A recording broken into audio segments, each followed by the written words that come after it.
তো good morning friends, welcome to M T time story blog. তো তোমরা দেখো আমার পুজো দেওয়া হয়ে গিয়েছে। তো দেখো এখানে কালকের জন্য তুলসী পাতা টুকিয়ে রেখেছি। তো দেখো ফ্রেন্ডস, আমার হাতে আছে ফুল। আমি কালকের জন্য ফুল টুকিয়ে রাখলাম।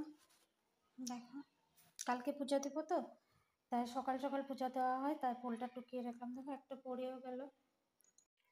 চলো ফ্রেন্ডস, দেখি ফ্রিজে কি আছে, খাবার কিছু আছে নাকি, যদি থাকে তাহলে খাবো। ও দেখা যাচ্ছে এখানে লাড্ডু আছে, তো লাড্ডু একটা খেয়ে নিই, পরে ভাত খাবো। তো ফ্রেন্ডস দেখো, আজ বৃহস্পতিবার, তাই আজ পায়ে আলতা পরলাম। পায়ে আলতা পরতে না আমার খুব ভালো লাগে, কিন্তু আমি পরি না কিসের জন্য জানো?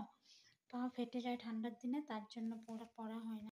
তো ফ্রেন্ডস দেখো, এখন আমরা চা খাচ্ছি। এখন বাজে হলো 5:20, অন্ধকার হয়ে গেছে। এতে চা বানিয়ে নিয়েছি। দেখো এখানে চা আছে, মোয়া আছে, বিস্কুট আছে।